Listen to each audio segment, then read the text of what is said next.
Hi, everybody. This is Nick from AVLI. Today I'm going to talk a little bit about differentiation and what that looks like in a high-functioning classroom.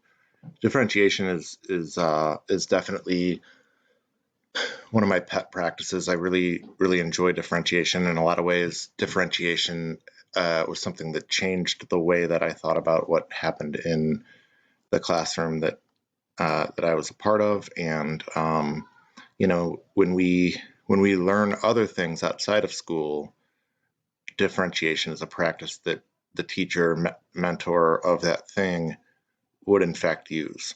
Um, I don't play the violin, but I would love to learn to play the violin at some point. But let's just use that as an example. Let's say that you were you were in a group of people that was learning the violin. Let's say there's six of you. The teacher of the class or the person who knew how to play the violin that was sort of showing you how to do it, when they're giving you feedback or giving you tips to improve, they're going to talk specifically to what it is that you are, I guess, what it is you need to improve, and they will give you positive feedback in the areas that you have mastered or at least demonstrating correctly. So if I'm having trouble with the fretboard and someone else is having trouble with the angle of the bow, we're not going to get a one size fits all lecture about the angle of the bow or a one size fits all lecture about the fretboard. As the teacher asks us to practice a different skill, and you get more complex than that, but I'm just giving, just sort of breaking it up. As the teacher comes around, he or she is going to see the way that I am doing the fretboard and the way that I need help with that and give me tips and tricks for that. But if the other person has mastered that, there would be no need to necessarily reinforce that one or remediate that one when you could move on to something else with them. So then the other aspect of differentiation is just that the different people have different ways of learning. And so when you get to a skill that people are having difficulty performing or demonstrating, you can teach it in different ways or allow for different methods of performance of such skill in order for each student to achieve that skill or demonstrate that skill differently. So it kind of dovetails in nicely with student choice and inquiry-based learning, et cetera, and student choice. It is an intimidating subject, though, to start to incorporate. Like I mean, I've said before, teachers are creatures of control, and there is kind of this idea that the teacher is the expert. The teacher is so far high and above the students that the teacher should create everything because the students don't know what to do. And the teacher is the expert, and the students are the ones that the teacher is eventually going to knight with an A or give an F or whatever. Like the teacher is kind of the king, and the student's job is to get the approval over the course of the year. And what this flips it so that the power is in the hands of the students. This is something where the teacher kind of has to come to the students and where they are as individuals. Now, if you're looking at this from a Jesuit perspective, this is just Cura Personalis, but it is applied to academics, which I think Jesuit schools do an incredible job of Cura Personalis. The school that I teach at does an unbelievable job of Cura Personalis, but that has to do specifically with social lives, sports, families, lives outside of school, and the teachers kind of knowing that about the kids, and our teachers are great at that. But then when it comes to in-class activities and a student wanting to learn, like, what do I need to do better to get a better grade? The teacher says, you need to do better on the quizzes, or you need to do your reading, or you need to take the notes when I tell you to take the notes, stuff like that. And we're not really focusing on specific skills and individual demonstrations of those skills. We're talking broadly, like in broad terms, about our specific subject and our specific classroom. So again, if I went up to my supposed violin teacher and I said theoretical violin teacher, and I went up and said, hey, what do I need to get to do to get better at the violin, and the teacher just said you need to get better at the violin, that would not be helpful. But that is the type of feedback that oftentimes we give to students. What do I need to do better? You need to study. You need to take better quizzes. It's obvious. It is something that they understand, and in a lot of ways are asking what that even means. Okay, and so part of differentiation, of course, would be to get to actually transfer your class into a skill performance center as opposed to a information regurgitation center. Now, let's talk about how differentiation changes the environment of your classroom, and how it's a little bit different than the one-size-fits-all lecture-based before. With the lecture-based, what you are gaining as a teacher is a full control over the class. Okay, and you could even do a lecture with little bits of differentiation. This is not exactly what we're talking about in this video.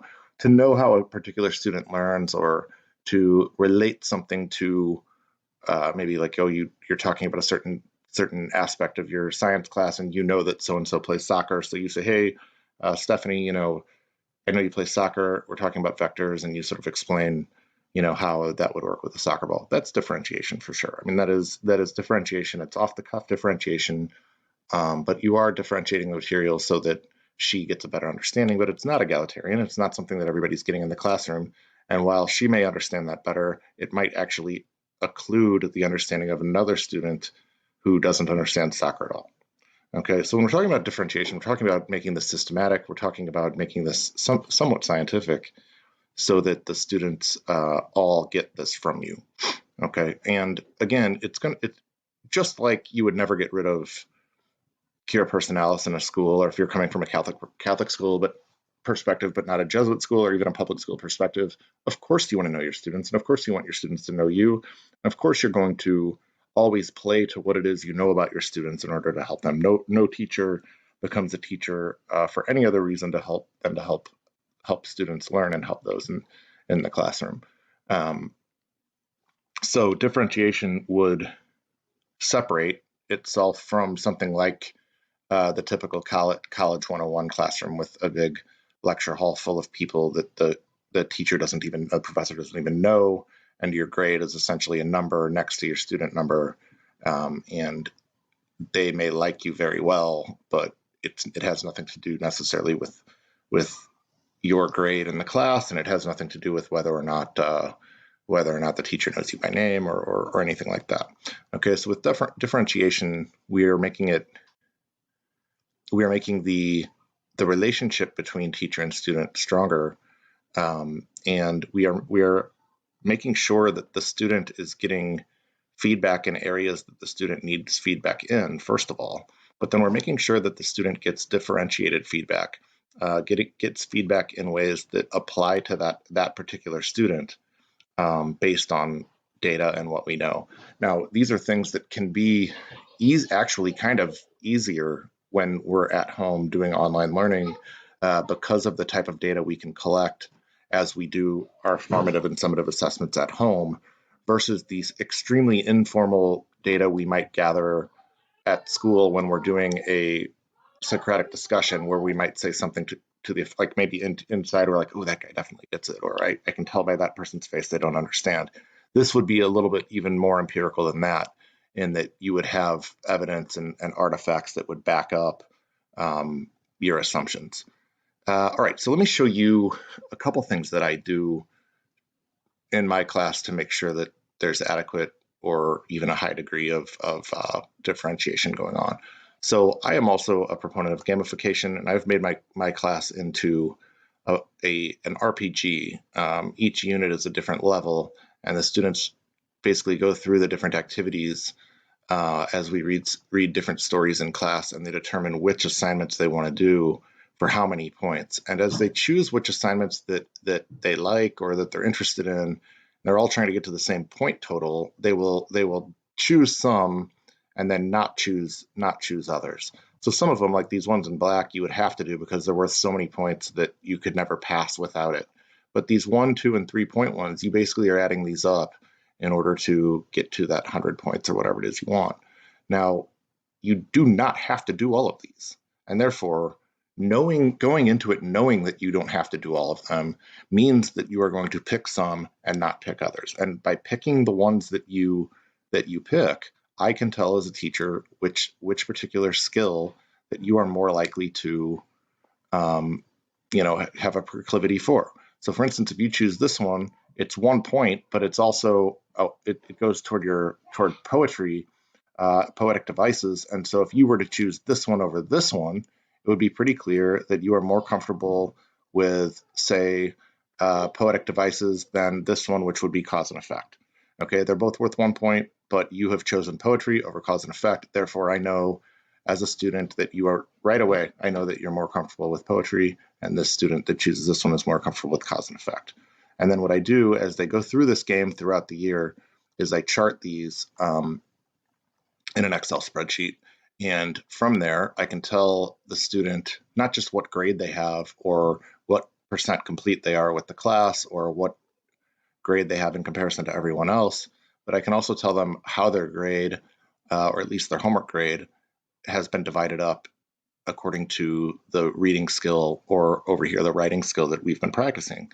And then from that point, I can challenge students in areas that they need help in versus allow them to start creating and appropriating in areas that they have mastered or are getting close to mastering. Okay, so what this allows for is a really, I mean, I'm differentiating the student based on the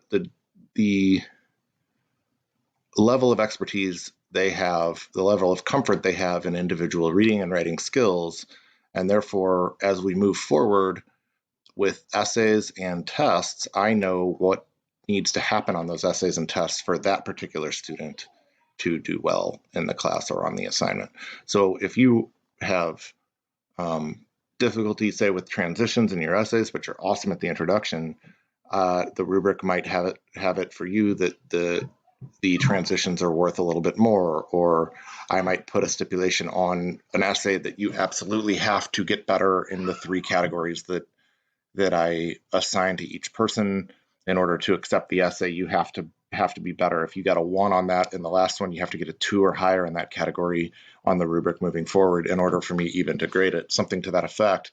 And what that does is differentiates the assignment, knowing what the student needs. Another thing I'll do is, like, for a midterm, I'll give everybody a separate test based on what they've accomplished that semester. Like, I would know, for instance, that, this is from very early on, but let's just say this was at the end of the semester. I would know that this student absolutely needs to be challenged in author's intention or theme recognition, but let's say something like, where is that guy? Let's say right here with poetic devices or literary elements, he's pretty strong, in which case a test that had those things worth more would be biased in his favor. And a test that had some of his weaknesses worth more or asked him to do with more would be biased against him. This way, all students know that whatever they demonstrate throughout the year, demonstrate effectively, they're not going to be necessarily quote unquote tested on that because we're trying to test them in our midterm or our final. What they will be tested on are the ones that they haven't quite shown that excellence in.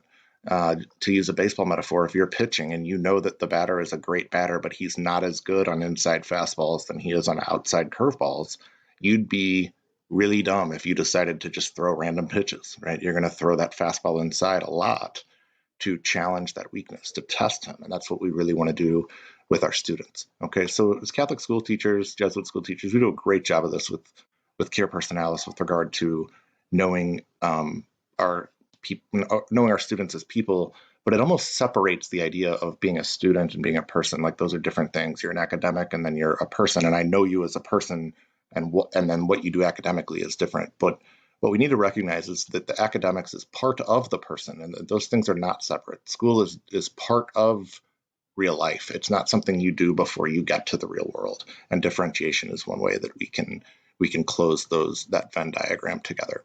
Thanks a lot.